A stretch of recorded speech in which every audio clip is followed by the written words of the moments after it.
ॐ वक्रतुण्ड महाकाय कोटिसूर्यसमप्रभ निर्विघ्नं कुरु मे देव सर्वकार्येषु सर्वदा।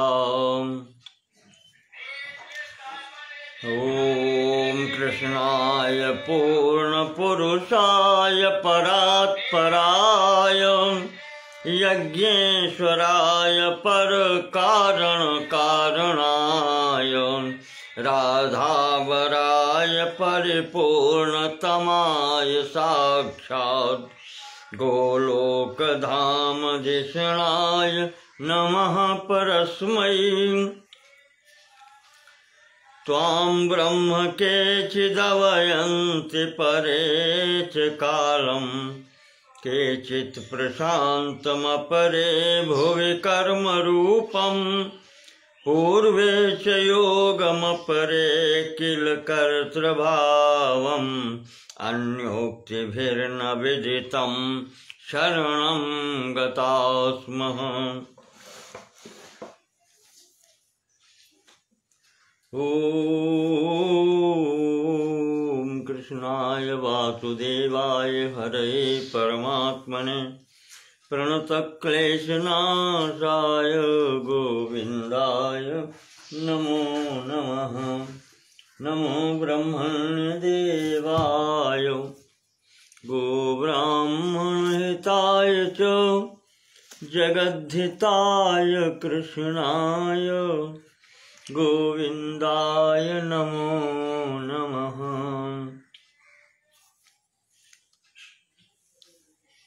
नमस्ते पुंडरीकाक्ष भक्तानां अभयप्रद सुब्रह्मण्य नमस्तेस्तु त्राहि मां शरणागतं त्राहि मां शरणागतम्। ॐ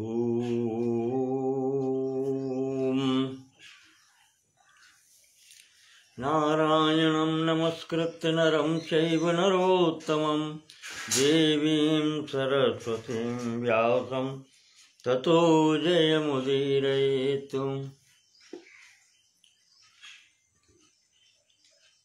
श्रीमद् गर्ग संहिता के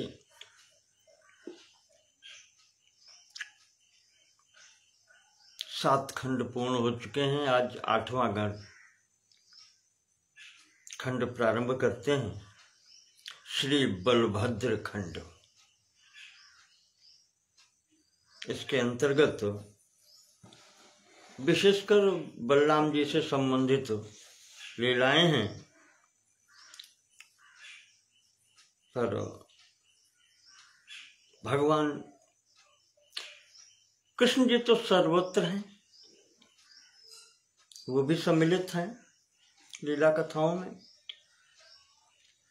इस खंड की विशेषता ये है, जैसे श्रीमद् भागवत के 5वें स्कंध में गद्य शैली का प्रयोग है, ठीक उसी प्रकार से यहाँ भी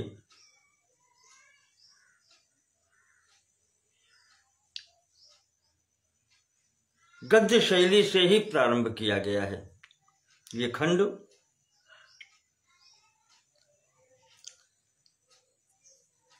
प्रारंभ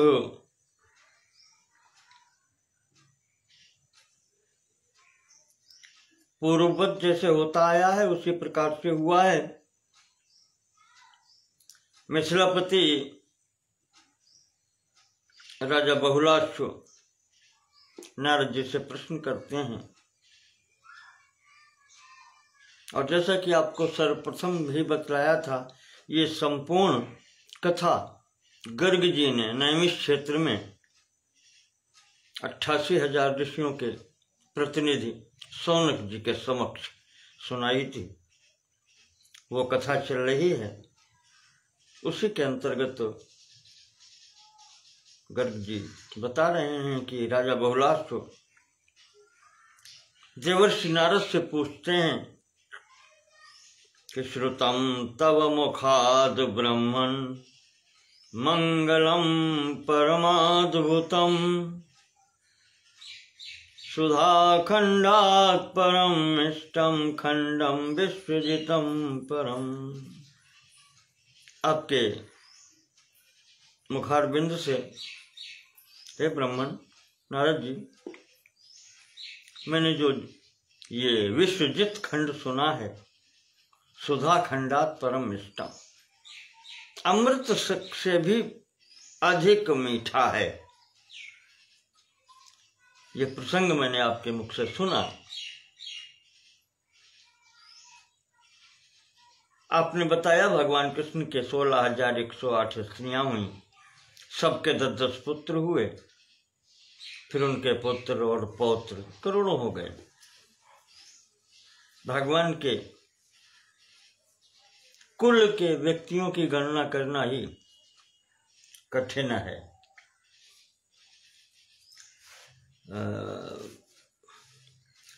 श्रीमद् भागवत के 10वें स्कंध में अंतिम अध्याय में जहाँ लिखा था यादव कुल के 90वां अध्याय है संभवतः, 3,88,00,000 वहां पर अध्यापक राजकुमारों को पढ़ाने के लिए रखे गए थे।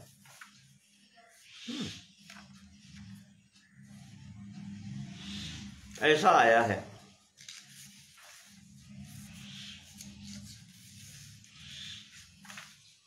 और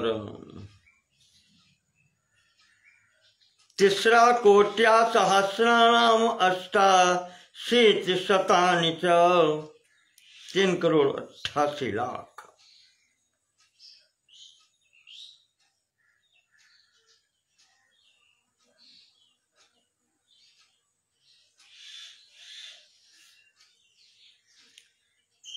आसन यदुकुलाचार्या कुमाराणामिति श्रुतम्।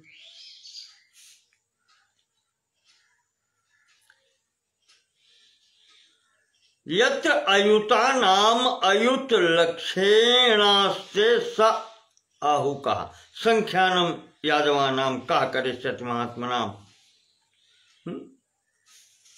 बहुत बड़ा परिवार है। वहां पर बताया है कि कहीं लिखा है 56 करोड़ यदुवंशी, ये गर्ग संहिता में भी आया है, सब आया है। पर वहां पर जो उग्रसेन की सेना बताई गई है, एक नील, करोड़, करोड़ के बाद में अरब, अरब के बाद में जो हम लोग बचपन में पढ़ते थे, अरब के बाद में खरब और खरब के बाद में नील, ऐसे करके संख्याएं बताई जाती थी। तो अयुता नाम अयुतम 10,000 और गुणे 10,000, एक के आगे 8 शून्य लगा करके जो संख्या बनती है, इतनी सेना थी। तो इस प्रकार से आया है। वही यहां पर भी दिया है कि उनका इतना बड़ा परिवार हुआ,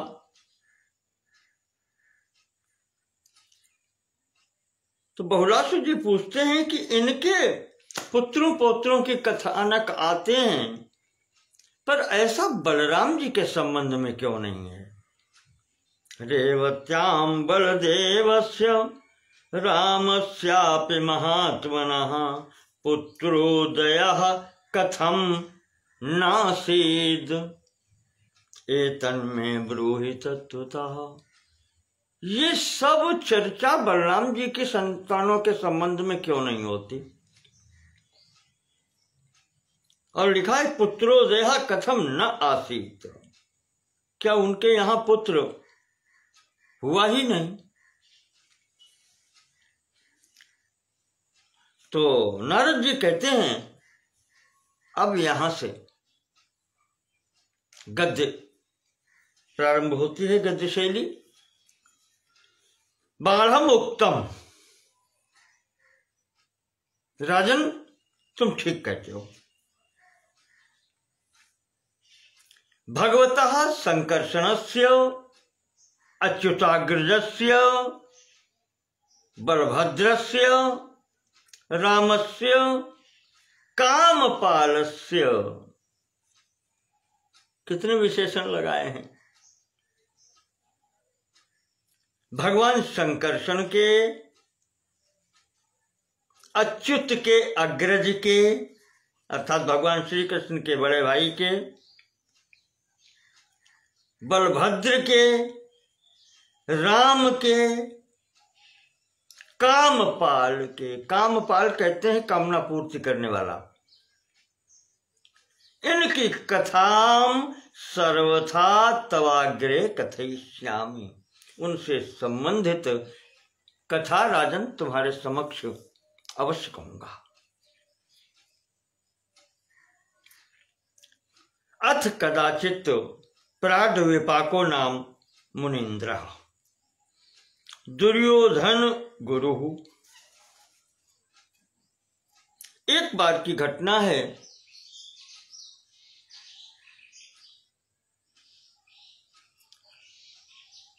धृतराष्ट्र पुत्र दुर्योधन के गुरु प्राड विपाक नाम के मुनीन्द्र महामुनि गजाहवयम नाम पुरम आजगाम। गजाहवपुरम हस्तिनापुर। गज हस्ते, गजाहवपुरम हस्तिनापुरम। हस्तिनापुर में आए। सुयोधनेन संपूजितः। सुयोधन के द्वारा विधिवत उनका आदर सत्कार हुआ, पूजन हुआ। परमादरेण सोपचारेण महार्ह सिंहासने स्थितो भूत। बहुत विशेष आदर हुआ। अच्छे ढंग से पूजन इत्यादि करके, सम्मानित करके, सत्कार करके अच्छे सिंहासन पर महाराज को विराजित किया। गुरुदेव को तम प्रदक्षिणीकृत्य प्रणिपत्य कृतांजलि। उनकी प्रदक्षिणा करके गुरु जी की विधिवत उनको साष्टांग दंडवत करके हाथ जोड़ करके कृतांजलि पुरः स्थितो उनके सामने बैठा। दुर्योधन मनः संदेहम स्मृत्वा धार्तृ राष्ट्र इति होवाच। इति हा उवाच उपनिषदिक शैली है। वो धार्तराष्ट्र धृतराष्ट्र पुत्र दुर्योधन इस प्रकार से बोला।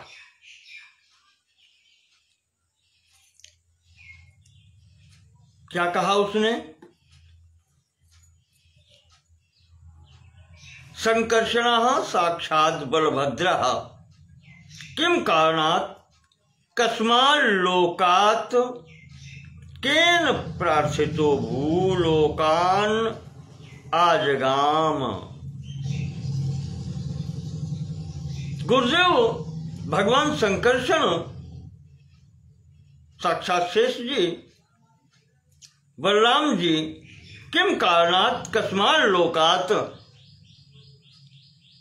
किस हेतु से, किस कारण से और किस लोक से, केन प्रार्थी तो किसके द्वारा प्रार्थना करने पर, भूलोकान आजगाम इस पृथ्वी तल पर आए।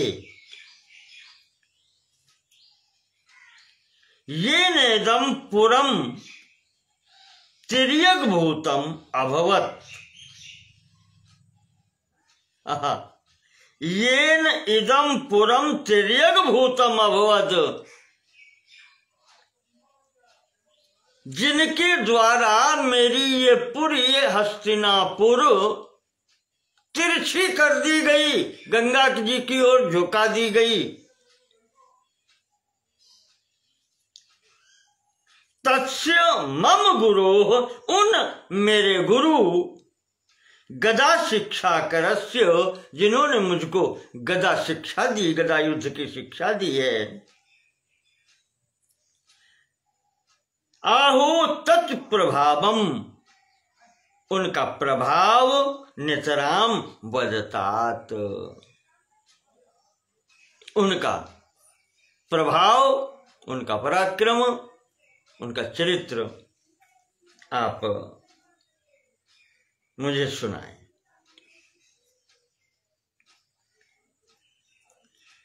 तो ये दुर्योधन ने जब हाथ जोड़ के प्रश्न किया तो विराट प्रारवेपाक मुनि बोले, उन्होंने प्रारंभ किया।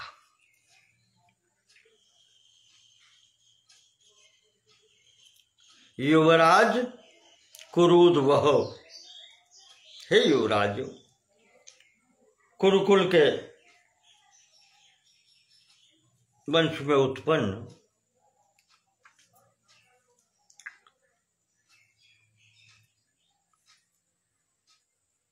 यदुवरस्य प्रभावम शृणु,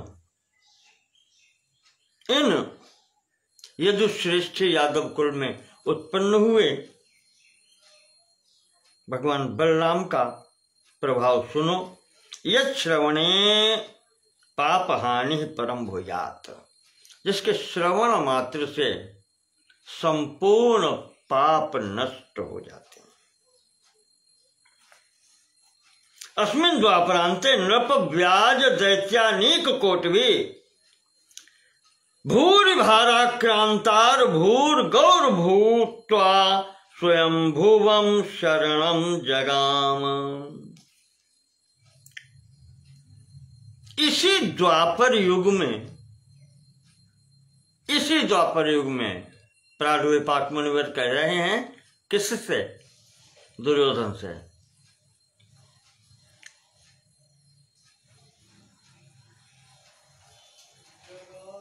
दैत्यानीक कोटवी राक्षसों के समूह नृप व्याज, राजाओं का स्वरूप धारण करके छद्म वेश में, व्याज बहाना जिसको कहते हैं, बहाने से,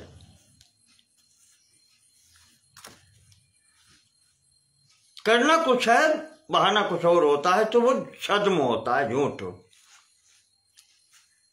हैं। दैत्य छद्म रूप से मनुष्य बनकर के, राजा बनकर के यहां पर उत्पन्न हुए। भूरि भाराक्रांतार, भूरि भाराक्रांता, इस प्रकार से बहुत अधिक भार से पीड़ित होकर भू, पृथ्वी, भूमि, गौर भूत्वा, गाय का स्वरूप धारण करके स्वयंभुवम शरणम जगाम, ब्रह्मा जी की शरण में गई।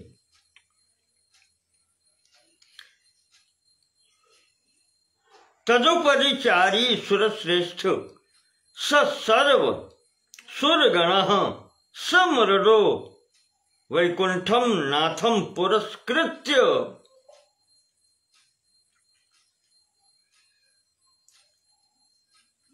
तब उपरिचारी जो सबसे ऊपर अपनी समझ में थे, पृथ्वी को कि सबसे बड़ा अधिकारी ये है, उनको साथ में लेकर के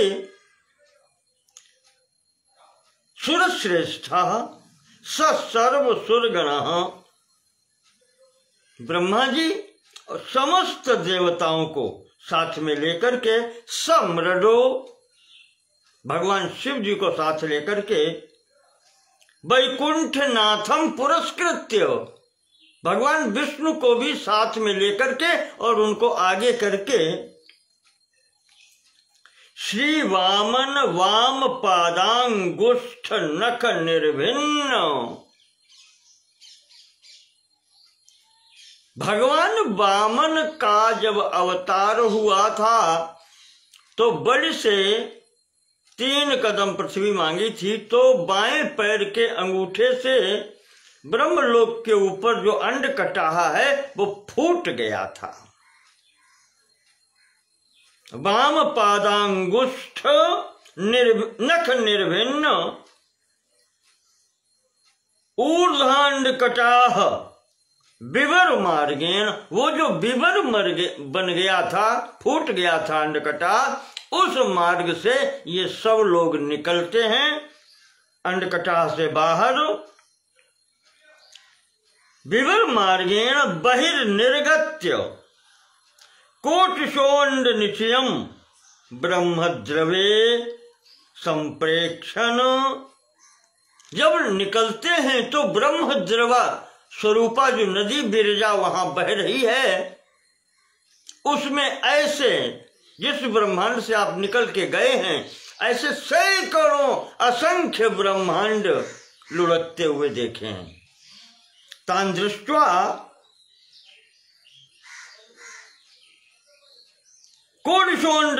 कोटिशोंड निश्चयम ब्रह्मद्रवे संप्रेक्षण, देखते हुए उनको विरजा तीरम प्राप्तवान। विरजा नदी जो है जिसमें ये सब करोड़ों ब्रह्मांड लुढ़क रहे हैं, वहां ये पहुंचे हैं।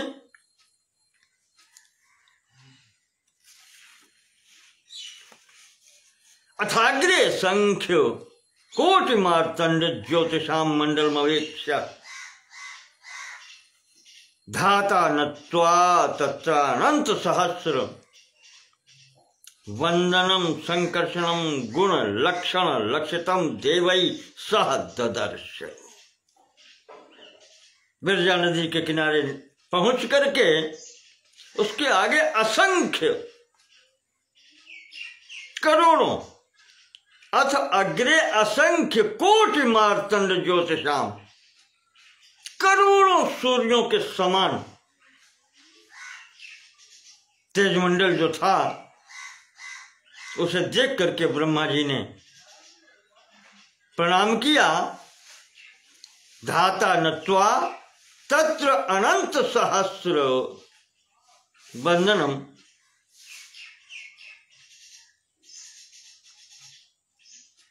अनंत सहस्र वदनम संकर्षणम गुण लक्षितम देवई सह ददर्श। हजारों मुख वाले भगवान संकर्षण देव को दर्शन किया, उनका देखा है।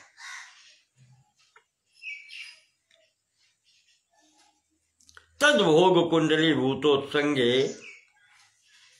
उन भगवान संकर्षण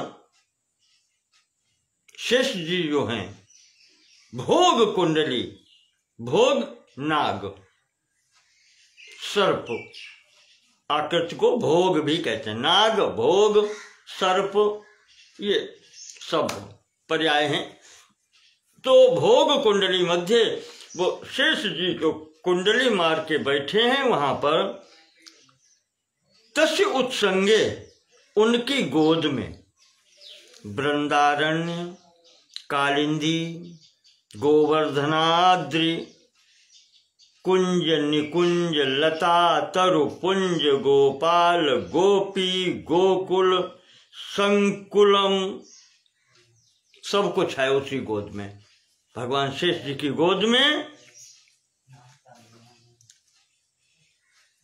वृंदावन है, कालिंदी है, गोवर्धन है, कुंज निकुंज ये सब है, लताएं हैं, वृक्ष हैं, गोपाल, गोपी, गोकुल भी बसा हुआ है, संकुलम पूरा संपूर्ण, ललितम गोलोकम सर्वलोक नमस्कृतम, इन सब से युक्त जो गोलोक कहा जाता है, सर्वलोक नमस्कृतम, जिसको संपूर्ण लोक में समस्त लोग जिसको प्रणाम करते हैं।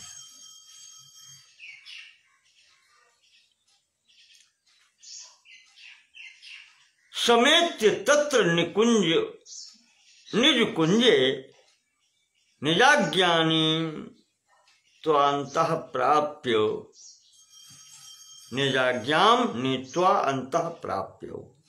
वहां ब्रह्मा जी भगवान विष्णु को आगे करके सब देवगण साथ में हैं,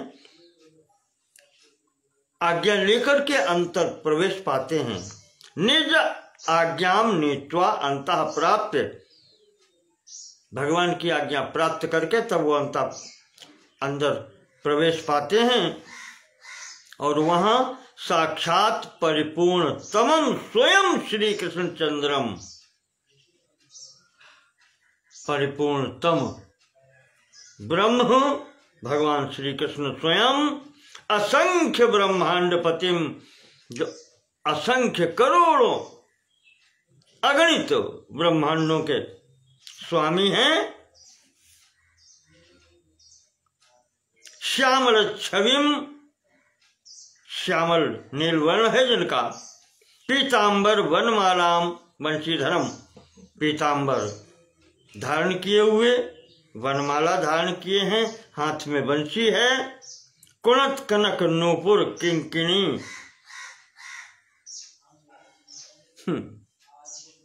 कुणत कनक नूपुर किंकिणी, पायों में पाजेब पहने हुए हैं, करधनी है, ये सब बज रहे हैं सोने के, सब चारों ओर से। कटकांगद हार, कटक कहते हैं सोने को, कटकांगद हार, बाजूबंद भी हैं, सोने के हार है, स्फुरत कौस्तुभांगुलीय कई, कौस्तुभ मणि से युक्त हार है गले में, आंखों में, हाथों में ये अंगुलीय कई अंगूठियां हैं। सर्वतः परिस्फुरत कोटि बाल मार्तंड मंडलम किरीट कुंडलम, इस तरीके से विराजित हैं जैसे बाल सूर्य विराजमान है। किरीट कुंडल मंडितम गंडस्थलम अलकाल भी विभ्राजमानम, गाल के ऊपर तक लटने घुंघराले बाल लटक रहे हैं। विभ्राजमानम मुखारविंदम नमस्कृत्य, ऐसे मुखारविंद वाले प्रभु को नमस्कृत्य विधि ही विधाता ने नमस्कार किया, प्रणाम किया। सर्वैः सर्वं भुवार वृत्तांतम कथयाम बभूव,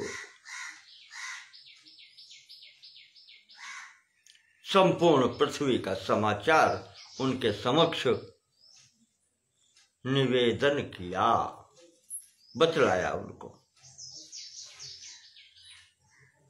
भगवान ने ये सब सुन करके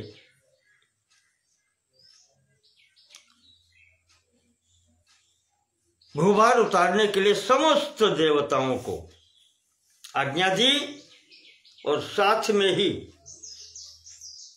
भगवान शंकरषण जी को कहा कि तात आप भी चलो। अंगो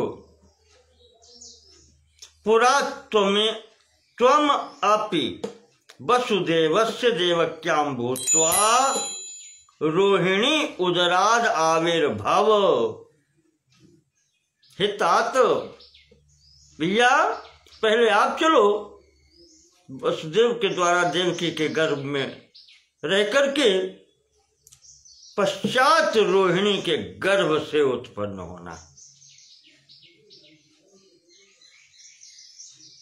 पश्चात देवक्या पुत्रताम अहम प्राप्स्यामि, तत्पश्चात फिर देवकी के गर्भ में मैं आऊंगा, उनका पुत्र मैं बनूंगा।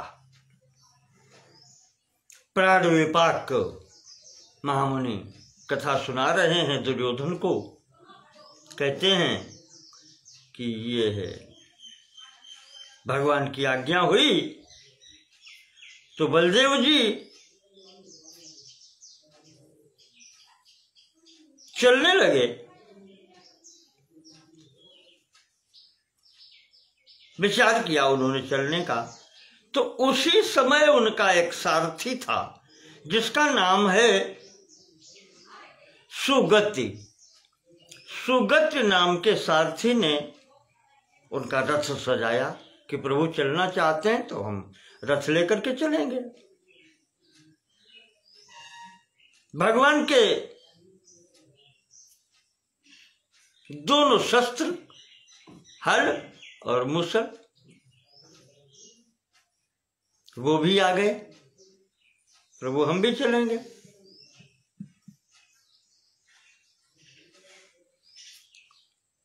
तो इसी समय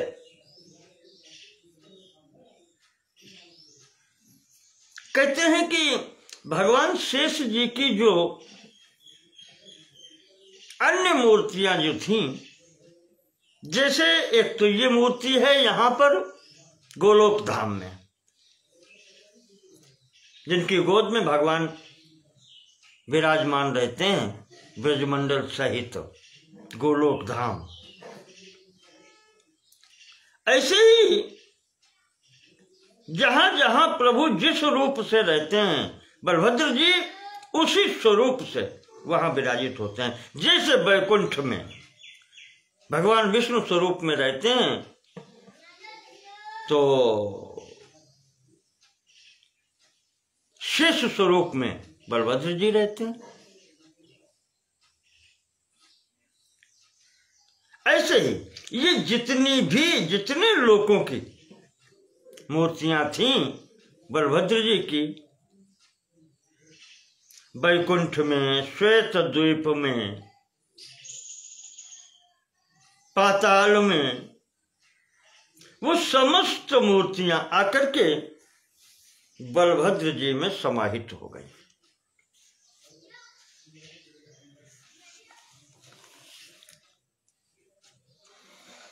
तो जब ये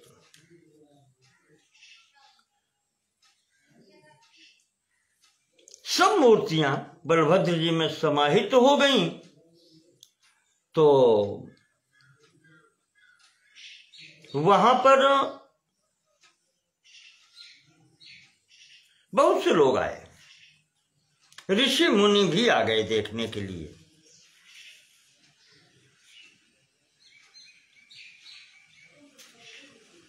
कौन कौन आया है यहां पर?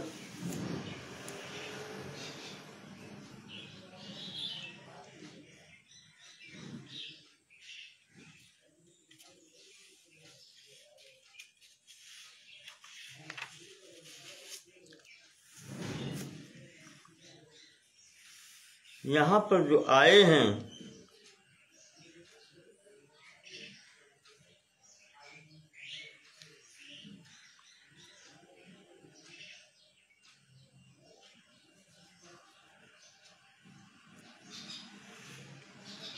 गद्य है तो खोजने में थोड़ा समय लग जाता है।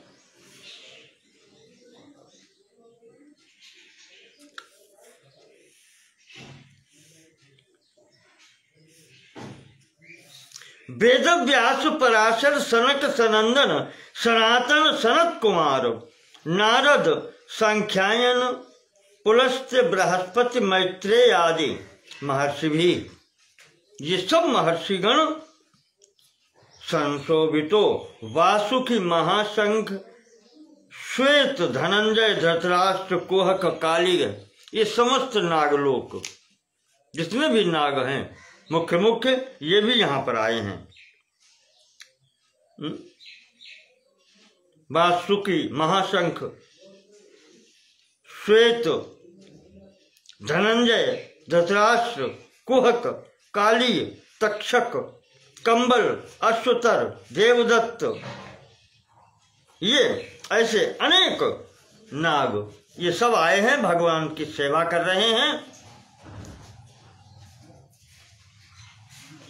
पाणी भी चामर पाणी भी संसेव विमानों चवर चला रहे हैं, ये नागलोक उनके ऊपर हवा कर रहे हैं। मृद मृदा गुरु कुंकुम चंदन पंकावली प्यमाना भी, मृग मध्य कस्तूरी जिनके ऊपर लगी है, सेवन लगाए हुए हैं, कुंकुम चंदन, इस प्रकार से सुगंधित वस्तुओं का लेपन किए हुए हैं।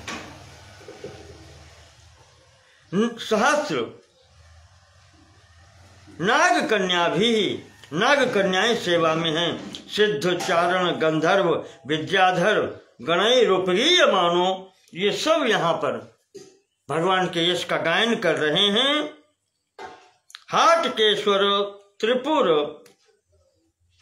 बल काल के कलि निवात कवचैरनुयायी भी, यहाँ पर पाताल लोक में रहने वाले और भी लोग हैं। हाटकेश्वर महादेव काल के निवात कवच दैत्य भी भगवान के पीछे चल रहे हैं, भगवान की सेवा में हैं ये भी दैत्य भी। और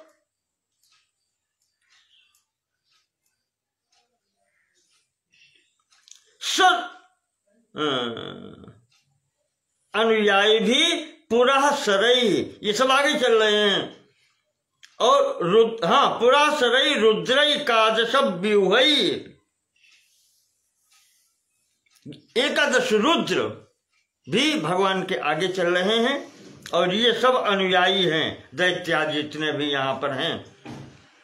और उसके पीछे पश्चात प्रत्यायभिर वीणा वेणु मृदंग ताल दुंदुभि ध्वनि शब्दायमानः, पीछे वीणा मृदंग दुंदुभि ये सब बज रही हैं,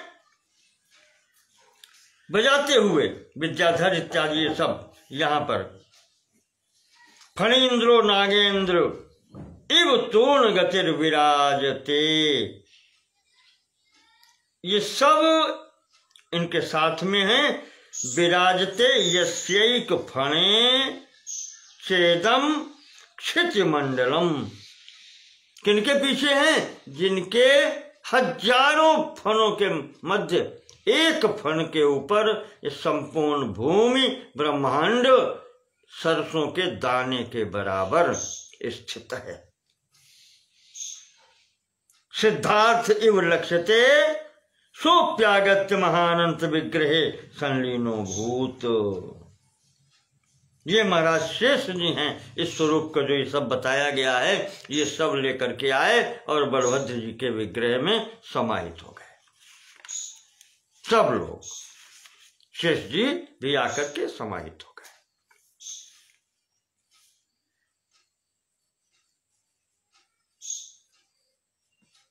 अथानंत वदनो महानंतः संकर्षणो भगवान पार्षदान सिद्धान वाच।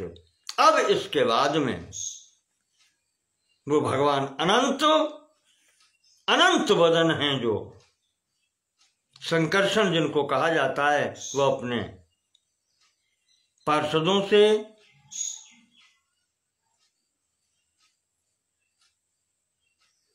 और सिद्धा पार्षद जो हैं उनके सिद्ध हैं, पार्षदान सिद्धान, उनके पार्षद भी सिद्ध पुरुष हैं। उनसे कहते हैं बलराम जी कि हम तो चल ही रहे हैं, अहम भूर भार हरणार्थम भूमि गमिष्यामि। देखो, भूमि का भार समाप्त करने के लिए हम तो पृथ्वी पर जा रहे हैं, भूमि पर जा रहे हैं।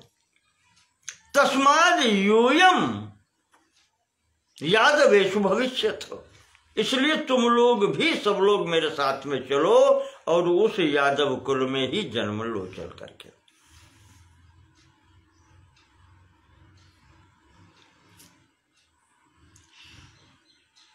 और तत्पश्चात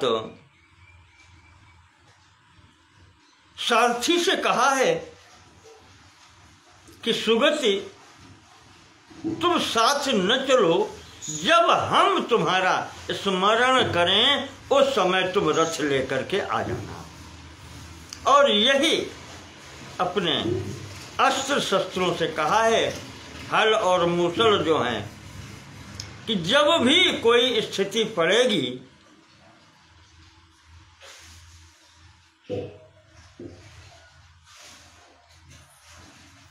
जब आवश्यकता पड़ेगी तब मैं तुम्हारा स्मरण करूंगा, उस समय तुम आ जाना।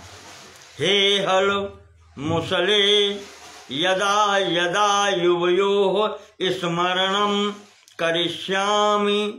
जब तुम हल और मुसल तुम्हारा जब मैं स्मरण करूं तदा तदा मत्पुर आविर्भूते भवतम, उस समय तुम मेरे समक्ष आविर्भूत हो जाना, आ जाना। ऐसे महाराज जी का कवच भी है, उसको भी यही हुआ।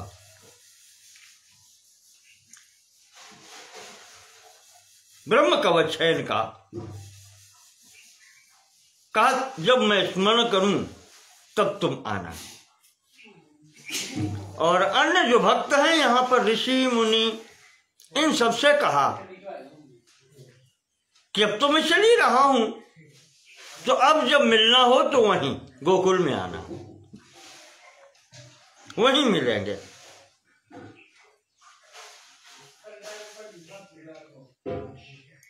प्राण विभाग महामुनि कहते हैं कि दुर्योधन इस प्रकार से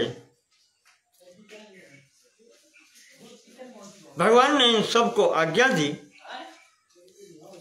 और ये सब चले गए। तब नाग कन्याएं जो हैं वो समक्ष आई, उनका भाव भी समझा बलराम जी ने और कहा कि अच्छा ठीक है, तुम भी चलो, तुम भी चलो, मैं तुम्हारी इच्छा समझ रहा हूं।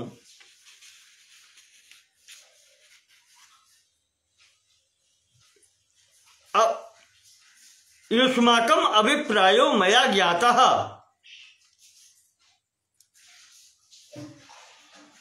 तपसा गोपालानां गृहेषु जन्मानि प्राप्य मद दर्शनम कुरुत। इसलिए तुम भी सब लोग गोपालों के घर में उत्पन्न होकर के अपने तप से या साधना से गोपालों के घर में गोपी स्वरूप में उत्पन्न होकर के आ जाना।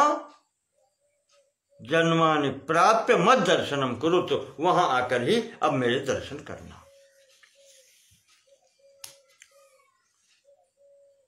कदाचित कलिंद नंदिनी कूले विहारम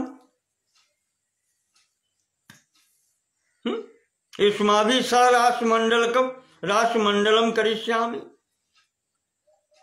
वहीं फिर यमुना के किनारे तुम्हारी सबकी इच्छा पूर्ण होगी, वहीं पर फिर रास इत्यादि होगा।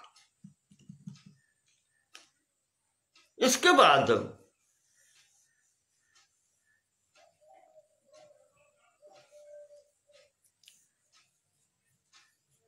जो कली था वहां पर, निवात कवच और ये सब दैत्य भी हैं, इन सब का एक सखा कली, यही कलयुग समझ लें। वो भी भगवान से बोलता है, प्रभु हम क्या करें, आप हमको छोड़ करके जा रहे हैं, हम तो आपके ही शिष्य हैं। तो भगवान बलभद्र जी कहते हैं,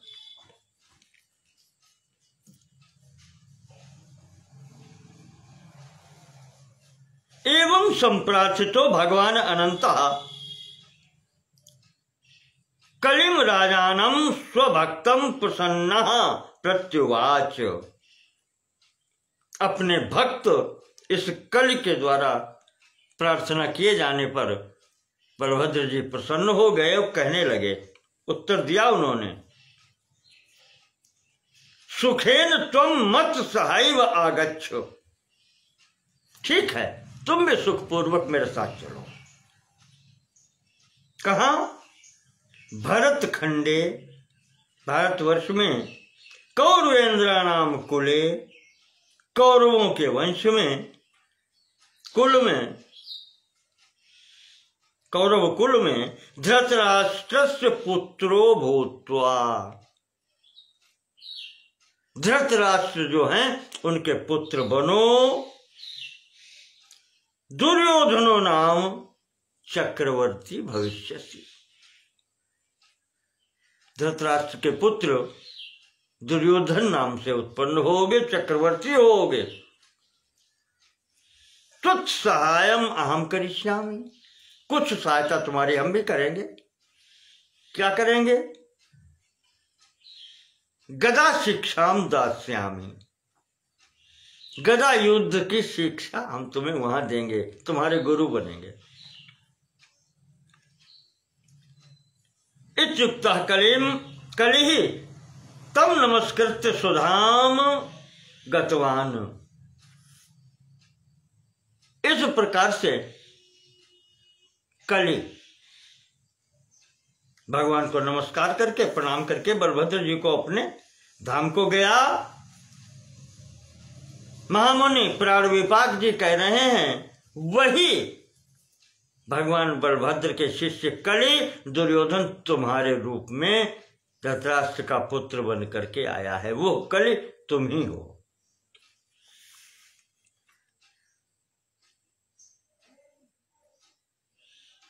विष्णु मायया स्वात्मानम न स्मरसी, ये भगवान विष्णु की माया है जिससे दुर्योधन तुम अपने को जान नहीं पाते हो कि तुम कौन हो। मैं बतला रहा हूं। महामुनि प्राण विपाक कह रहे हैं कि दुर्योधन अथागता कोटि शरद चंद्रमंडल प्रतीकाशान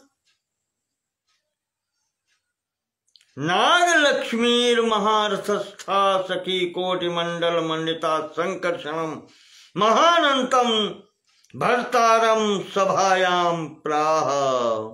सबसे अंत में भगवती नागलक्ष्मी अपने दलबल के साथ में बलभद्र जी के पास आती हैं। प्रभु हम अकेली नहीं रहेंगी, आप हमारे स्वामी हैं, मैं भी आपके साथ चलूंगी, अन्यथा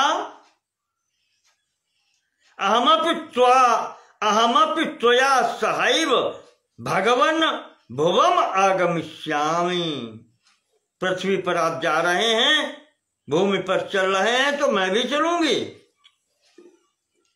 त्वद वियोगातुरा प्राणान न धारयामि, अन्यथा आपके वियोग में मैं प्राण धारण नहीं कर पाऊंगी, मैं भी साथ चलूंगी। तो बलभद्र जी कहते हैं कि ठीक है चलो, तुम्हारी इच्छा है,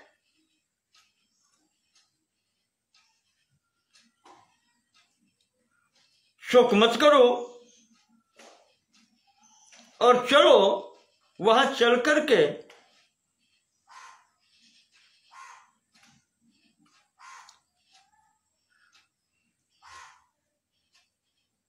रेवतक कन्या रेवती के शरीर में तुम प्रविष्ट करो, पहुंचो।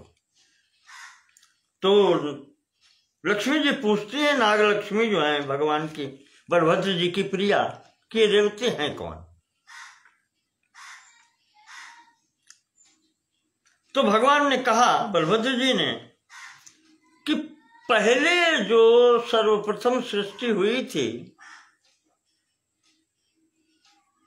तब मैंने महर्षि कश्यप की पत्नी कद्रू के गर्भ से जन्म लिया था और उसी समय मेरा नाम शेष हुआ था। भगवान की आज्ञा से मैंने संपूर्ण भूमंडल को अपने फण पर धारणा स्थित रखना स्वीकार किया था। तब से मैं पाताल लोक में निवास करके संपूर्ण भूमंडल को धारण करता हूं। ऐसे में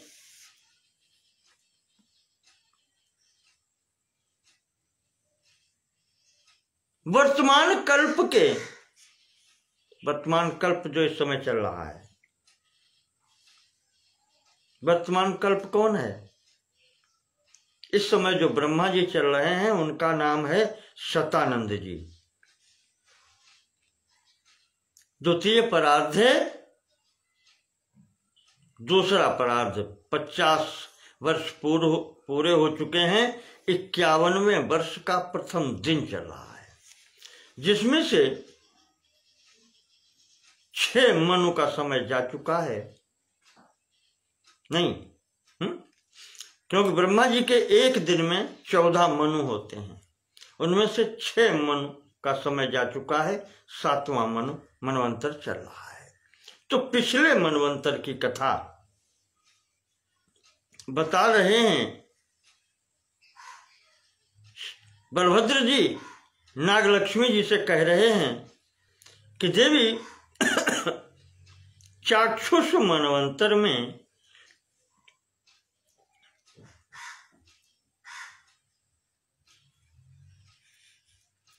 चाक्षुष जो मन हुए हैं 7 द्वीपों के स्वामी थे,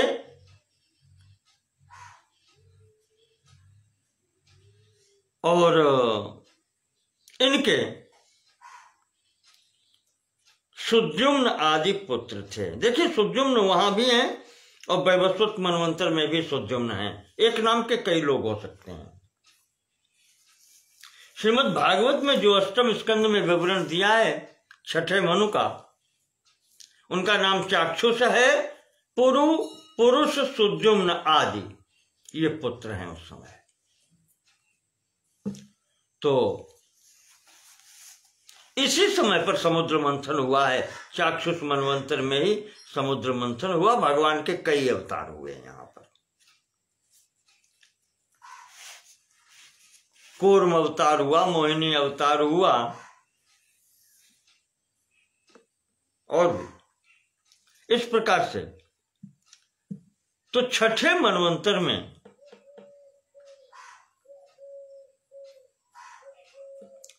इनके ये पुत्र हुए। उनकी कन्या भी थी चाक्षुष मनु जी के।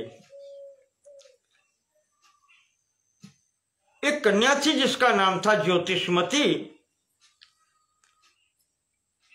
वैवाहिक अवस्था जब आई तो पिता ने एक दिन पूछ लिया पुत्री से कि बेटा तुम कैसे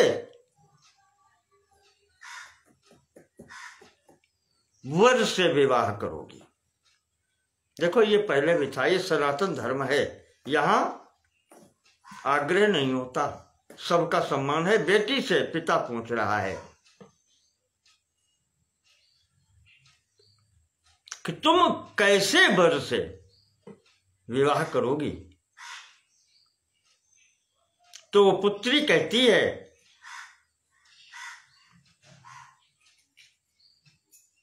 यह सर्वेषां बलवान स में वरो भूयात, स में वरो भूयात।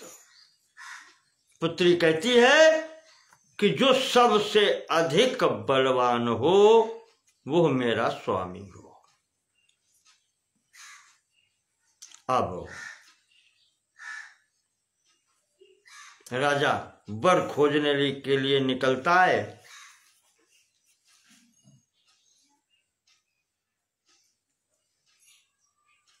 तो इंद्र से पूछता है कि इंद्र तुम बताओ और सच सच बताना, क्योंकि झूठ से बढ़कर के कोई पाप नहीं होता है।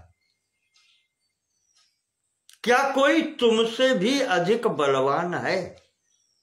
त्वत्तः कोपि बलवान वर्तते न वा तत्सत्यम वद। क्या तो कोई तुमसे भी अधिक बलवान है? अगर है तो सही सत्य सत्य बताओ। तो इस कारण से अब इंद्र कहता है अहम बलवान नास्मि। हाँ राजन, मैं बलवान नहीं हूं। मुझसे अधिक बलवान तो वायु देवता है, जो चाहे इधर से उधर कर सकते हैं। मैं भी जो कुछ करता हूं इन सब की सहायता से ही करता हूं।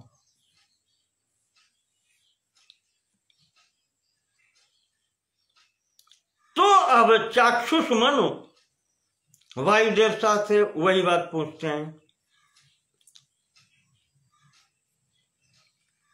भवद्भ्यः कोऽपि कौ बलवान वर्तते तत्सत्यम वदतु। तुमसे भी अधिक कौ भूमौ, जहां मैं रहता हूं भूमि पर, पृथ्वी पर, वहां तुमसे भी अधिक बलवान कोई है? तुम भी सत्य बताओ।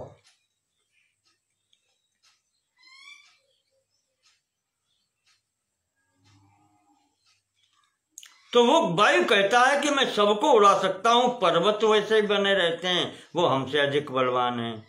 तो राजा पर्वतों से जाकर के पूछता है कि तुमसे बलवान कोई है? तो पर्वत कहते हैं क्यों, हमसे अधिक बलवान तो संपूर्ण पृथ्वी मंडल है जिस पर हम बैठे हैं, जो हमें धारण कर रहा है। तो ये भूमंडल, संपूर्ण भूमंडल को से पूछते हैं राजा कि तुमसे भी बलवान कोई है? तो भूमंडल कहता है कि हमसे भी बलवान है जो हमें धारण करता है। कौन है? यस्यैकस्मिन् मूर्ध्नि सगिरि सरित समुद्र वन जीव कोटि मंडितम भूखंड मंडलमहम दृश्येयन्नामानुकेतनात् त्रिलोक्याम त्रैलोक्य घात्यपि कैवल्यम प्राप्नोति। जिसके एक सिर पर हम समस्त भूमंडल, एक कहना चाहिए कि एकस्मिन मूर्धनि, पहाड़, समुद्र, वन, करोड़ों जीव,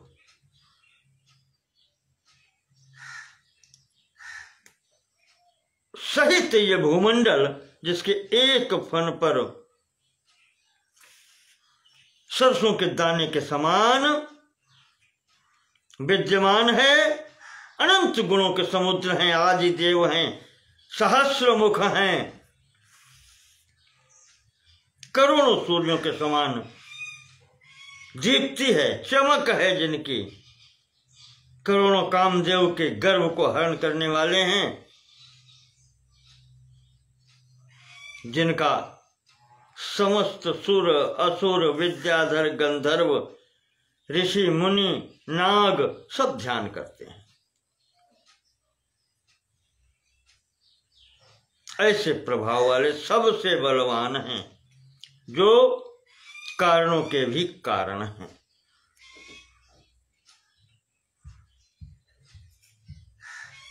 एवं प्रभावो भगवान सर्वतो बलवान सर्व कारण कारणः, संपूर्ण कारणों के भी जो कारण हैं, सर्वेश्वरो दुरंत वीर्यो, जिनका पराक्रम, जिसका पराक्रम का अंत ही नहीं। मूले रसायाः स्थितः, इस भूमि के रसा अर्थात पाताल लोक में वो स्थित हैं। तस्मात् परः कोपि नास्ति, उनसे बढ़कर के बलवान कोई फिर है नहीं। ये जो कहा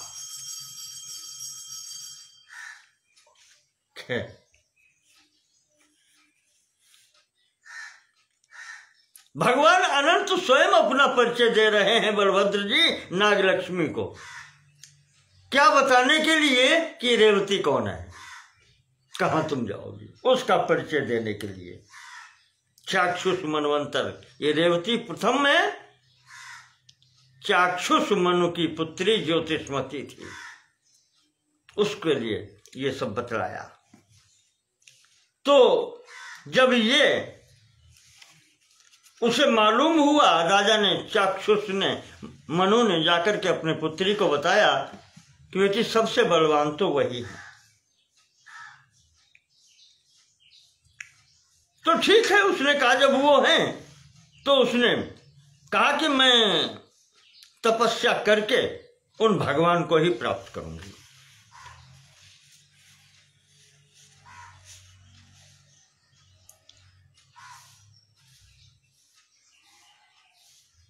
ये संकल्प लेकर के पिताजी की आज्ञा प्राप्त करके विंध्याचल पर जाकर के उस कन्या ज्योतिषमती ने, बलभद्र जी बता रहे हैं, उसने मेरी तपस्या प्रारंभ कर दी मुझे प्राप्त करने के लिए। 1 लाख वर्ष तक तपस्या की उसने, 1 लाख वर्ष तक। वर्षा नाम लक्षाणी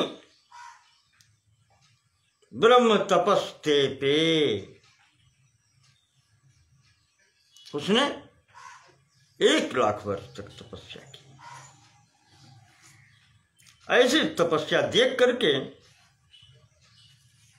उस सुंदरी को इस प्रकार तपस्या करते जब देखा तो उसके रूप पर समस्त देवता मोहित हो गए। इंद्र, वरुण, अग्नि, यमराज, कुबेर, सोम, सूर्य, मंगल, बुध, बृहस्पति, शुक्र, शनि सब वहां पहुंचे। जाकर के उस सुंदरी से पूछते हैं, ज्योतिषमती से पूछते हैं कि देवी तुम, हे सुंदरी, धन्यासि कस्यार्थम तपः करोसि, धन्य हो तुम देवी, किसके लिए तुम तपस्या कर रही हो? कस्यार्थे तुम तपः करोसि, किसके लिए तपस्या कर रही हो?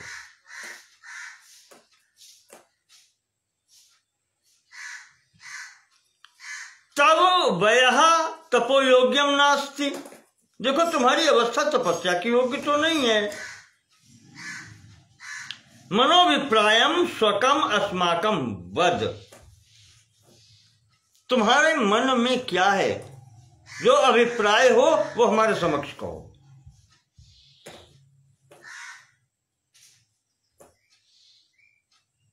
ये जो कहा इन्होंने, तो उसने, ज्योतिषमती ने कहा कि भगवान, हम भगवान अनंत जो सहस्र वदन हैं, हजारों मुख वाले, उनका वर्णन करना चाहती हूं, उनके लिए हम तपस्या करेंगे। तो इंद्र हंस के बोला, सर्पराजम वरम कर्तुम किम वृथा तपसे शुभे, सर्प से विवाह करने के लिए तुम तपस्या कर रही हो? मेरी ओर देखो, मैं देवराज हूं, देवताओं का भी राजा हूं मैं। देवराजम वरय माम, मेरा वर्ण करो तुम सर्प से। इतने लाखों वर्ष की तपस्या करके सर्प से विवाह करोगी, मानुषी भूत्वा, मनुष्य होकर के। सर्प राजम वरम कर तुम किम वृथा तपसे शुभे,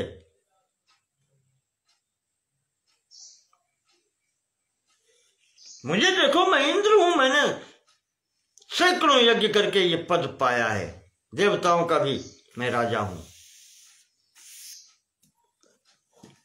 ये पीछे रह गए तब तक यमराज बोल पड़े, देखो मैं यमराज हूं, सारे संसार पर मेरा शासन चलता है, सबको मैं दंड दे सकता हूं, मेरी पत्नी बनो। ऐसे क्या कहें, ये जितने देवता यहां थे सब ने अपने अपना यशोगान अपने मुख से किया, अपनी प्रशंसा अपने मुख से की है। बुध, बृहस्पति, मंगल, सोम, शनि, शुक्र सब हैं, राहु केतु नहीं बताया, 7 ग्रह तो हैं।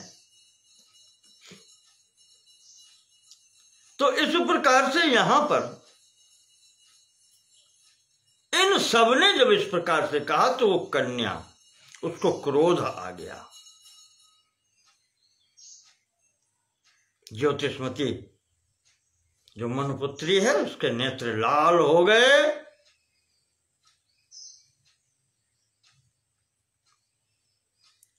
भगवान बलभद्र जी बता रहे हैं अनंत अपनी नागलक्ष्मी को कि देवी उस कन्या के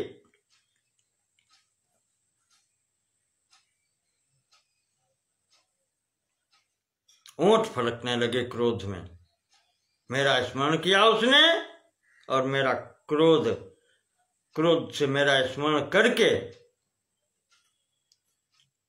जो उसके नेत्र लाल देखे तो अब ये समस्त देवता और लोक सब कांप उठे कि अब क्या होगा। तपस्या है उसकी,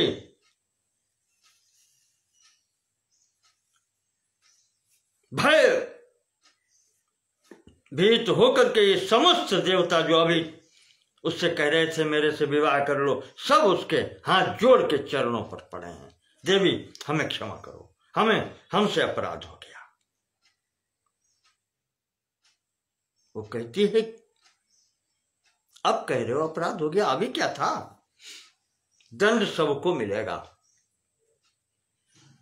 और उसने प्रारंभ किया कि इंद्र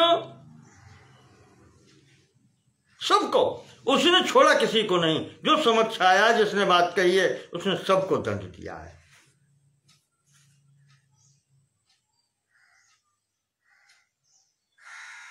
प्रारंभ किया शनिश्चर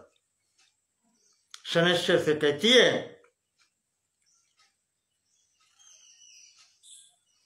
छलयितुम इह माम समागतः त्वम, तुम मेरे साथ छल करने के लिए यहां पर आए हो। भव खल पंगुरधा समीक्षण, जाओ तुम पंगु हो जाओ, लिंगड़ा कर चलने वाले, और दृष्टि तुम्हारी सदैव नीचे झुकी रहेगी, तुम सामने देख ही नहीं पाओगे। कृष्ण तनुरति कृष्ण कुत्सिता भू भव सहसा सितमास तैल वक्षी। कृष्ण तनु क्षीण शरीर के, अब तुम मोटे नहीं दिखाई पड़ोगे, बिल्कुल शरीर क्षीण तुम्हारा, अति कृष्ण काले कृष्ण वर्ण के, कुत्सित कोई तुम्हारी ओर देखना नहीं चाहेगा।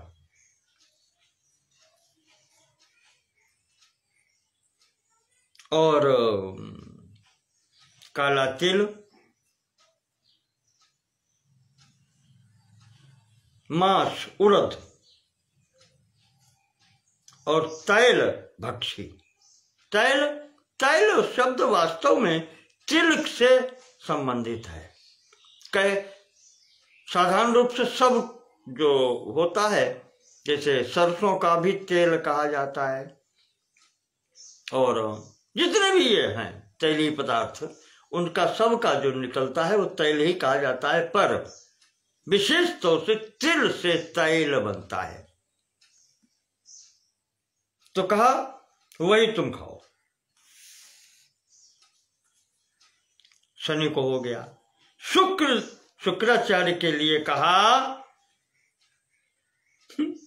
हे शुक्र अक्षरा भाव कान, एक आंख से काने हो जाओ। आशु स्त्री संगस्त्वम भवगीष्पतेत्र, और बृहस्पति से कहा है कि तुम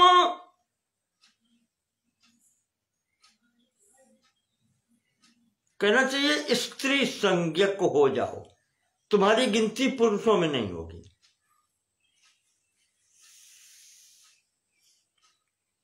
त्वम भाव गीष्पतेत्र स्त्री संज्ञ कहा, तुम स्त्री संज्ञक हो जाओ, ग्रहों में तुम्हारी गिनती स्त्रियों के रूप में होगी। अब आया बुध का। हे सौम्य ते वार दिनम ही शून्यम, तुम्हारा जो वार है, दिवस, बुधवार जिसको कहते हैं, उस दिन कोई अच्छा कार्य नहीं होगा।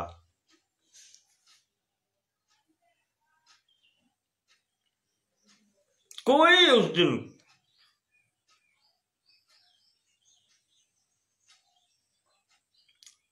शून्यम वदन्ति गच्छन्ति न के कदाचित, कहीं जाना आना भी किसी का फलदायी नहीं होगा। तुम्हारा दिन बुधवार जो है वो किसी कार्य का नहीं होगा। इसके बाद में मंगल, मंगल आए समक्ष। कहा मंगल, तुम भाव बानराननो, तुम बंदर जैसे मुख वाले हो जाओ। मंगल को शाप दिया। इसके बाद में चंद्रमा। कहा निशाकर, तुम भव राज यक्ष्मवान, जाओ तुम यक्ष्मा के मरीज हो जाओ। राज यक्ष्मा, जिसको आज की भाषा में ट्यूबरकुलोसिस कहते हैं, टीबी, इसके रोगी हो जाओ तुम।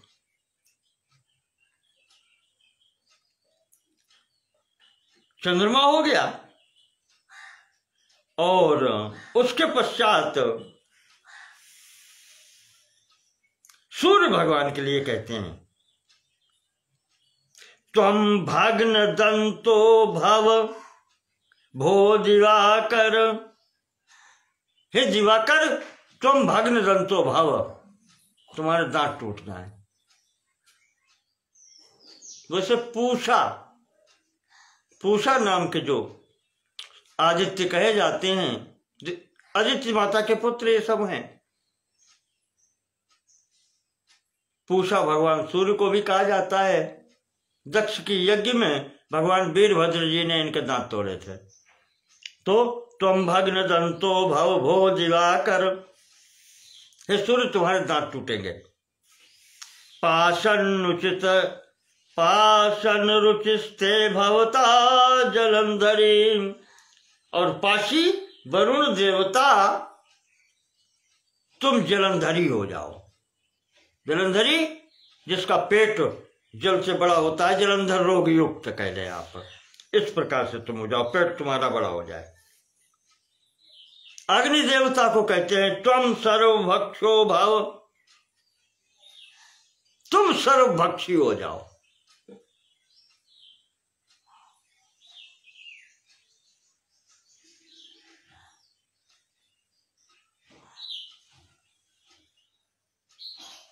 और कुबेर से कहते हैं, हाँ कुबेर जी भी हैं,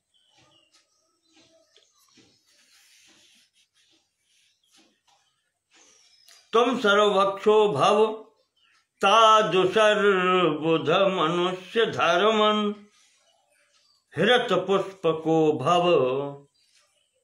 दुर्धर्ष कुबेर, तुम भी मनुष्य जैसे बनो, मनुष्य जैसे हो जाओ, और तुम्हें जो घमंड है अपने इस पर, एक दिन तुम्हारा दूर होगा। तुम्हारा पुष्पक विमान कोई हरण कर ले जाएगा। तुम अपने को सबसे बलशाली मानते हो, तो तुमसे भी बलशाली कोई न कोई हृत पुष्पको भाव, तुम्हारा पुष्पक हरण हो जाएगा। वैवस्वतत्वं बहुमान भंगो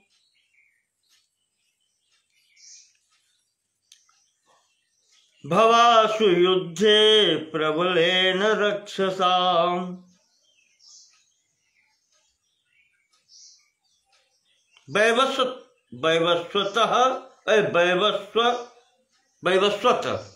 यमराज, त्वं बहुमान भंगो, तुम बहुत अपने को समझते हो, मेरा शासन सब पर चलता है। कहते हैं तुम्हारा भी अभिमान भंग होगा। भवासु युद्धे प्रबलेन रक्षसा। तुम्हें जिस समय युद्ध प्राप्त होगा तो प्रबलेन रक्षसा, प्रबल राक्षस से युद्ध होगा, तुम हारोगे।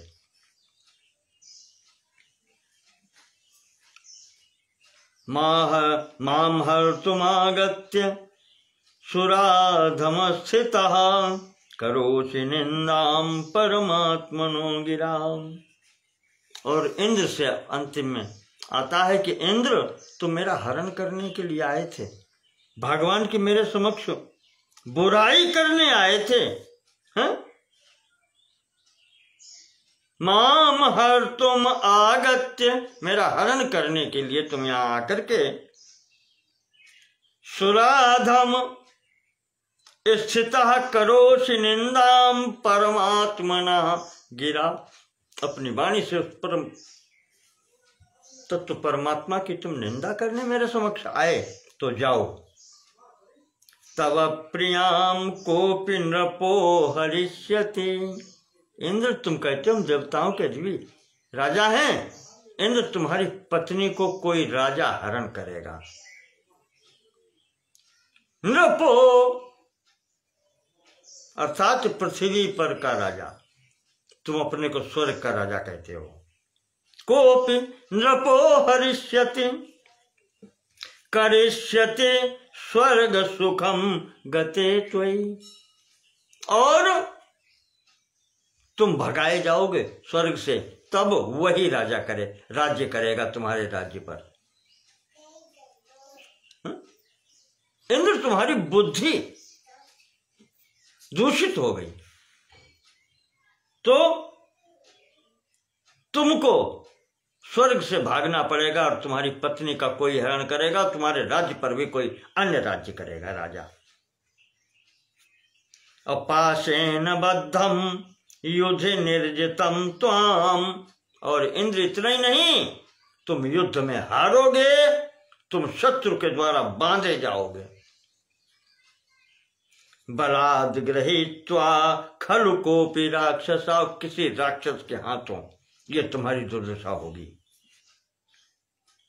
कौन राक्षस होगा? लंकापुरी में दिवसपते वही, लंकापुरी में वो बांध के ले जाएगा तुमको, तुम्हें ही इंद्र बांध के ले जाएगा वो। कारागृहेंधे किलकारेष्यति, अंधकार पूर्ण कारागृह में डाल दिए जाओगे। इंद्र तुम्हारा ये होगा, ये जो कहा है। महानंद जी कह रहे हैं, बलभद्र जी अपनी नागलक्ष्मी को बता रहे हैं,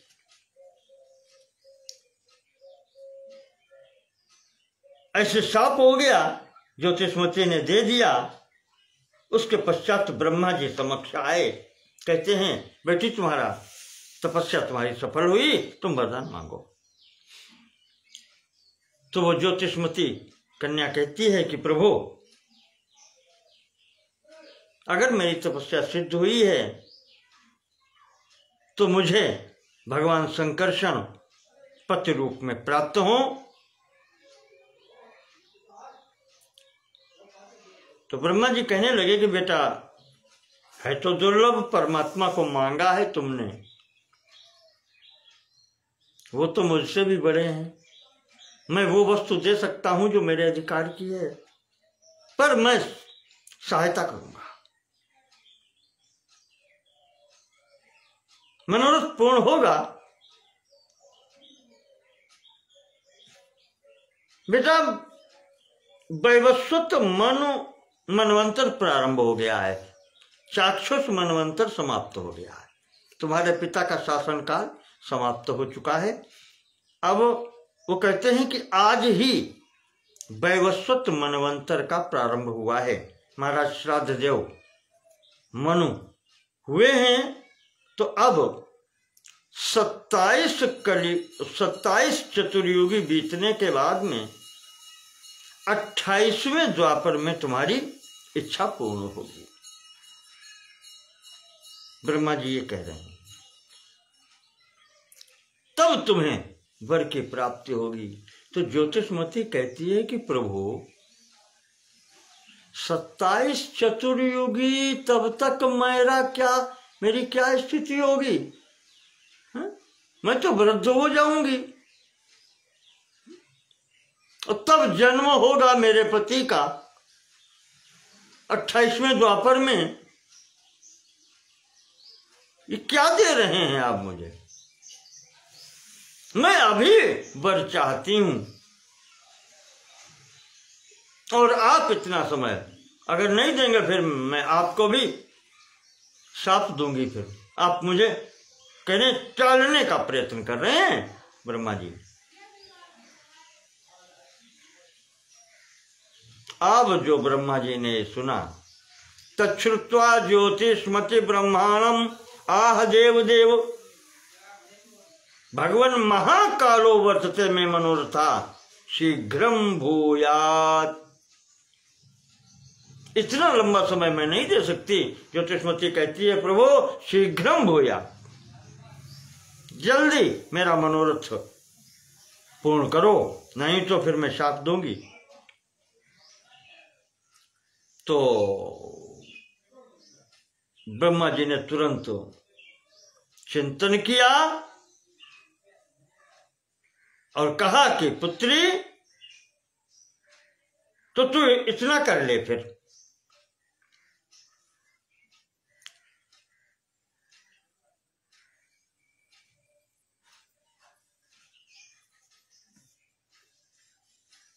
हे राजपुत्री त्वम आनर्तपते रेवतस्य कुशस्थल्याम पुत्री भाव। तो अपनी तपस्या के बल से आनर्त देश में जो राजधानी कुशस्थली है वहां के महाराज रेवत जो हैं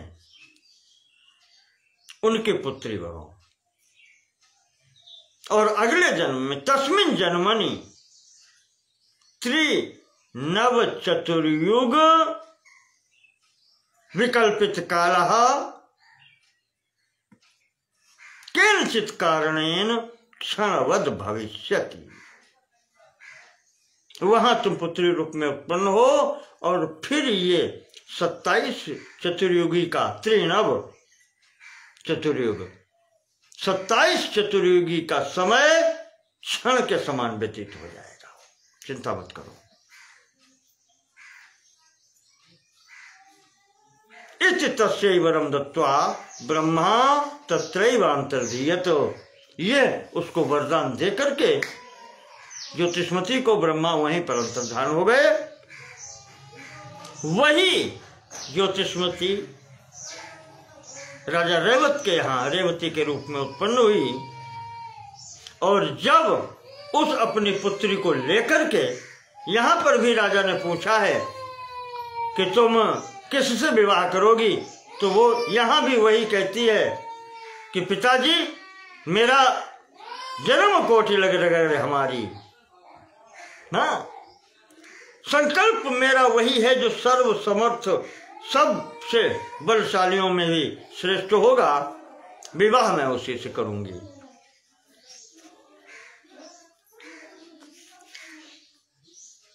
तो अब वो रेवत ब्रह्मा जी के पास पहुंचते हैं, वहां पूछते हैं कि इसका लिए वर कौन है। वो क्षण भर जो वहां रुके हैं तो ब्रह्मा जी ने कहा कि राजन जो तुम लड़के देख करके आए थे वो सब समाप्त हो चुके, उनके गोत्र परिवार सब चले गए। इस कन्या के लिए जो वर है अब तुम सीधे अपनी राजधानी कुशस्थली जाओ, दोबारा वो बसाई गई है द्वारका नाम की। वहां पर बलराम जी ने शेष जी ने जो अवतार लिया है वही सबसे बलवान है और उसी को वर्ण करने की तुम्हारी कन्या की इच्छा है, उन्हीं को जाकर के ये अपनी कन्या दो जाकर के। तो इस प्रकार से उस रेवती स्वरूप में इस चक्षुष्मती कन्या को बलराम जी की प्राप्ति हुई। नागलक्ष्मी वो चक्षुष्मती भी तुम ही थी और आगे जाकर के रेवती भी तुम ही हो। उसी स्वरूप में चलो और वहां फिर मिलन होगा। तो इसके बाद में यहां पर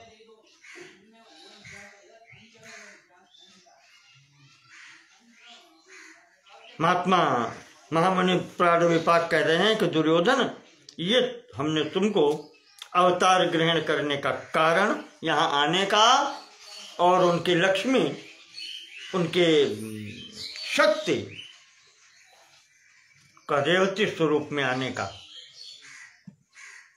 कथा जो है वो मैंने तुम्हें यहाँ पर सुनाई है। तो दुर्योधन कहता है कि गुरुदेव,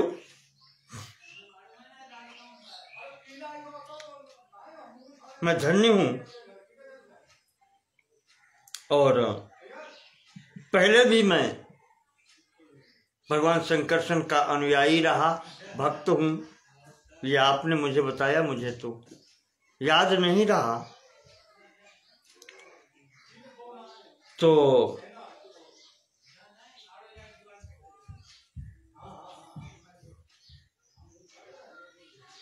मैंने सुना ही है कि इनका जब जन्म हुआ कृष्ण का, बलराम का,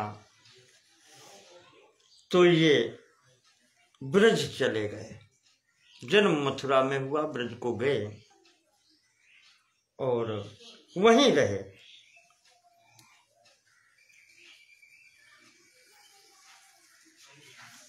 गुप्तौ कथम अभूताम च तदुचिता, वहां गुप्त भाव से, गोपनीय तरीके से क्यों रहे?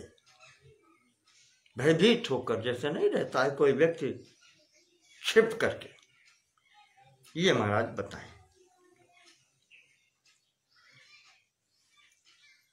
तो इस संबंध में महामुनि प्राणविपाक जी वही कथा संपूर्ण सुनाते हैं।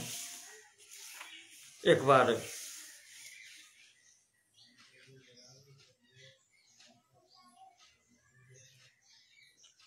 देवकी जी के विवाह में, वसुदेव जी के साथ में देवकी जी का विवाह हुआ। तो उनका ये चचेरा भाई है कंस, बहुत प्रभावशाली था। वो रथ लेकर के बहन को ससुराल भेजने के लिए जा रहा था। मार्ग में आकाशवाणी होती है कि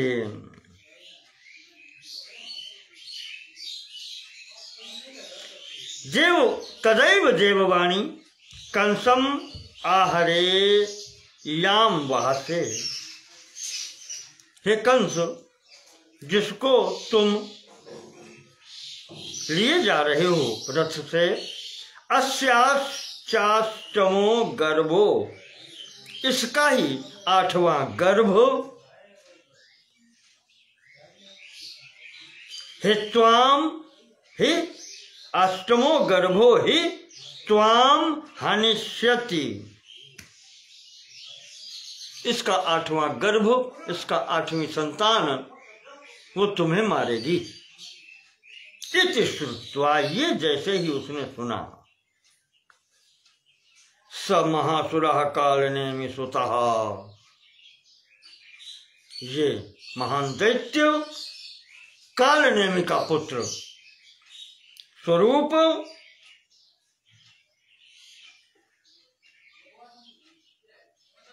खंग पाणिर भगने महंतुम प्रवृत्ता,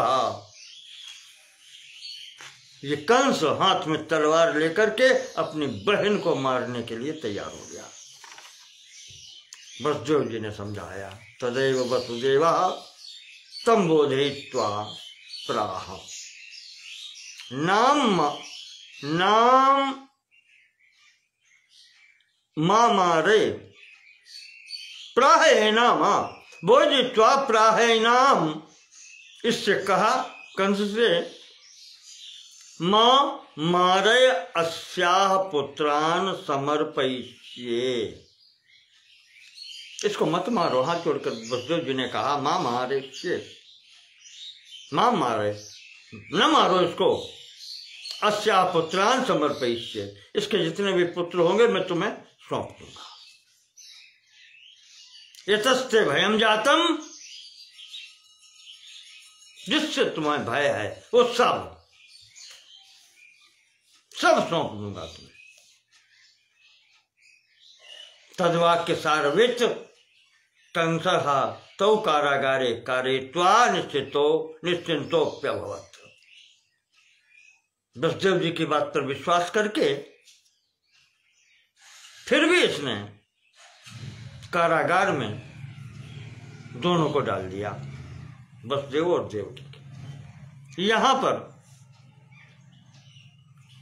प्रथम पुत्र हुआ, क्रम से 6 पुत्र वसुदेव जी ने समर्पित कर दिए,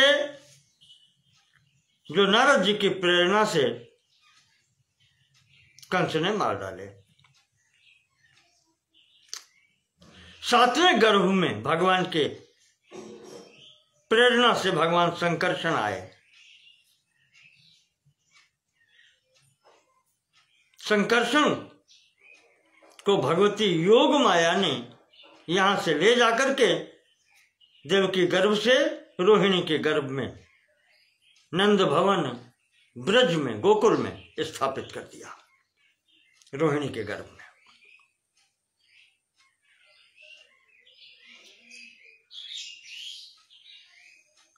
ये जो 7वां गर्भ था, शोक बढ़ाने वाला भी हुआ, हर्ष बढ़ाने वाला भी हुआ। ये कहा जाता है, दुर्योधन से कह रहे हैं वो प्राण विपाक मुनि,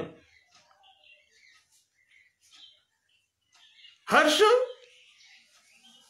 इसलिए, प्रसन्नता इसलिए हुई कि जब गर्भ ही नहीं रहा तो पुत्र ही सामने नहीं आया देवकी के, तो वो पुत्र मरने का शोक समाप्त हो गया। और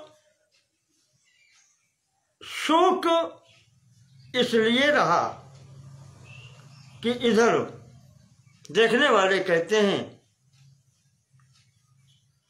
कि गर्भ ही समाप्त हो गया, गर्भ गया कैसे? तो उन्हें शोक भी हुआ। अथ ब्रजे 5 दिने शुभात्रे स्वातौ च षष्ट्याम च सीते बुधे च। ये सब कथाएं गोकुल खंड में आ चुकी हैं, प्रथम खंड में ही आ चुकी हैं। फिर भी यहां पर पुनः है, भादव के महीने के 5 दिन जा चुके हैं, स्वाति नक्षत्र युक्त षष्ठ्याम च सीते बुधे च, शुक्ल पक्ष षष्ठी का दिन और बुधवार है। उच्चैर्ग्रहै पंचभिरावृते चले उच्चैर्ग्रहै पंचभिरावृते च लग्ने तुलाख्ये दिन मध्य देशे। तुला लग्न है, 5 ग्रह उच्च के हैं। भगवान बलराम जी का मध्य दिवस में दोपहर के समय में जन्म होता है। भादव का महीना है। नंद जी ने इस बालक का जात कर्म संस्कार कराया, ब्राह्मणों को दान दिए गए, बहुत उत्सव मनाया गया। इसके पश्चात 8वें गर्भ में देवकी के फिर भगवान स्वयं आए। अथाष्टमो देवक्या परिपूर्ण तमो भगवान श्री कृष्ण चंद्रोवतार। उन्होंने अवतार ग्रहण किया, भगवान श्री कृष्ण चंद्र ने, परिपूर्णतम ब्रह्म ने।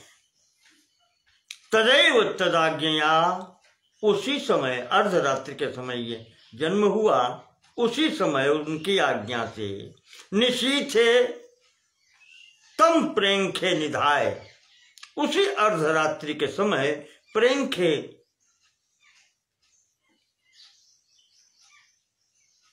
क्या कहें उसको, टोकरी कहना, कुछ भी कहें,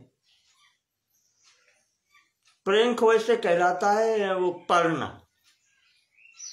उसमें लेटा करके भगवान को नंद पत्न्याम जातायाम, नंद पत्नी के यहाँ जो उत्पन्न हुई थी योग निद्रायाम, भगवती योग माया, संसुप्ते जगत सत्य, जब संपूर्ण सृष्टि जगत सो रहा था, यमुना उत्तीर्य, यमुना पार करके भगवान को उसमें लेकर के टोकरी में पालने में, महावनम एत्य, महावन में पहुंच करके यशोदा सैने, जहां यशोदा जी सो रही थी, सुतम निधाय, उस पुत्र को लेटा करके, ताम सुताम आदाय, वो वहां पर जो उनकी पुत्री थी उत्पन्न हुई उसको लेकर के पुनः वसुदेवो गृहान आययौ, वसुदेव जी अपने घर पर आ गए।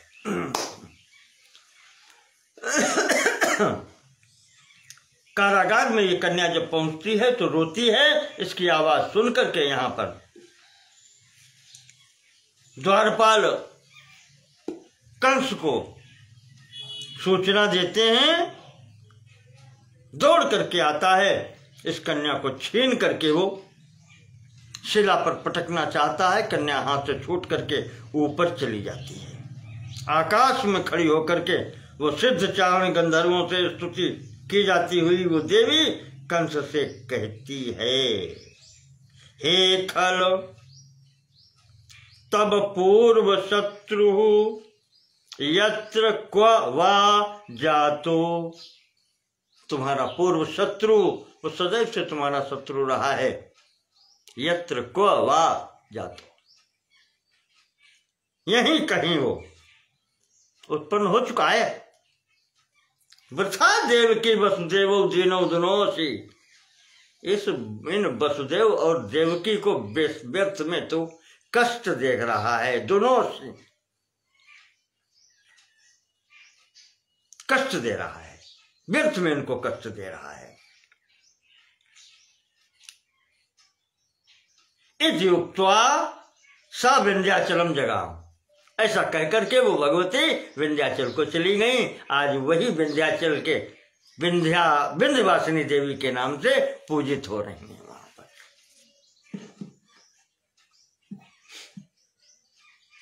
भगवान के बहन स्वरूप में है ये भगवती। तो इस प्रकार से देवी के जाने के पश्चात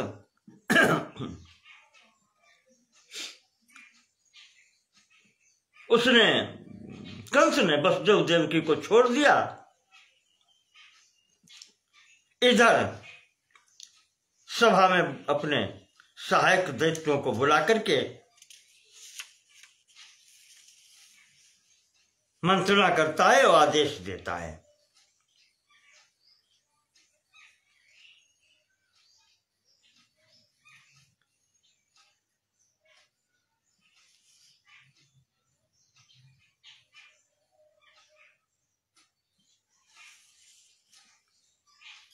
दैत्यान समाहूय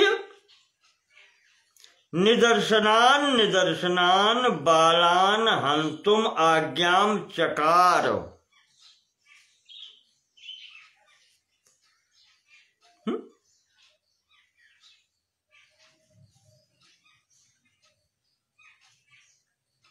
निर्दशान बालान हंतुम आज्ञाम चकार, बालकों को मारने का उसने आदेश दे दिया। अथ नंदोपि पुत्रोत्सवम श्रुत्वा महोत्सवम चकार। इसी बीच में नंद जी के यहां भी पुत्र उत्पन्न होने पर उत्सव हुआ।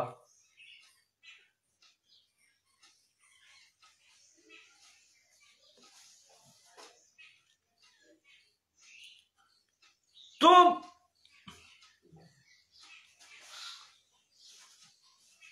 दुर्योधन महर्षि कह रहे हैं जो प्रादुर्भाव जी है दुर्योधन को बता रहे हैं कि यहाँ इसके कारण ये कारण हुआ है कंस के भय से।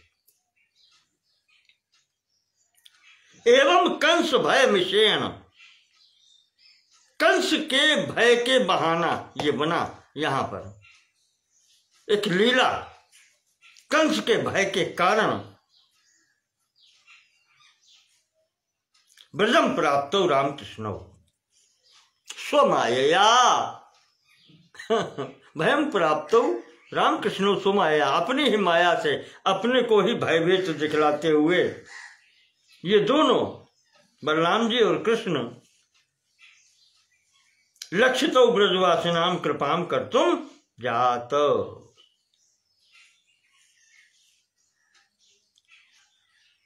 अलक्षितो बिना किसी को जाने हुए तो ब्रजवासियों पर कृपा करने के लिए जात मात्रौ अद्भुताम बाल लीलाम चक्रतुहु, अलक्षित रहते हुए यहां इनको कोई नहीं जानता कौन है। ये तो है वसुदेव जी के पुत्र और कृष्ण जी तो स्वयं यशोदा जी के पुत्र ही बन गए, वो भी बिल्कुल अलक्षित ब्रह्म हो गया। बलराम जी तो तब भी वसुदेव पुत्र रहे। इस प्रकार से वहां पर समस्त बाल लीलाएं की हैं। तो और अब आगे क्या सुनना तुम चाहते हो? तो मेरी इच्छा है आज का प्रसंग यहीं स्थगित किया जाए। इस संक्षेप में यहाँ पर भगवान की कथा है, क्योंकि गोलोक खंड में सब दे चुके हैं, तो इस कारण से अब यहाँ पर जो दुर्योधन ने प्रश्न किए हैं उन पर विचार चल रहा है।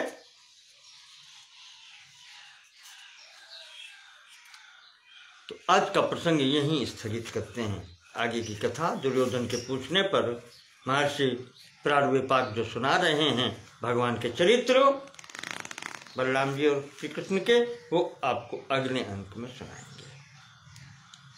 नमो नमः सर्वेषां कृते धन्यवादाः।